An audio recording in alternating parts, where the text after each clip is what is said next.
आपलं पहिलं कर्तव्य आहे आणि आपण भलतंच काय करतो नाही त्या गोष्टी मात्र आपण मस्त मन लावून. मग ह्या गोष्टी जर तुम्ही केल्या नाही तर तुम्हाला शिक्षा व्हायला पाहिजे ना. हा, शिक्षा व्हायलाच पाहिजे. तुम्ही जर या तुमच्या कर्तव्यामध्ये जर तुम्ही अडथळा आणताय तर मग शाळेत येणं आणि शाळेमध्ये शिकणं काय थांबत नाही.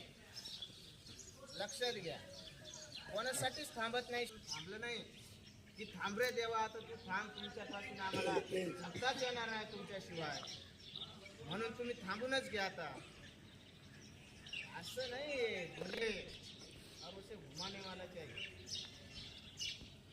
हे जग कोणासाठी थांबत नाही. तुम्ही शाळेवर पोचले ते तुमच्या घरी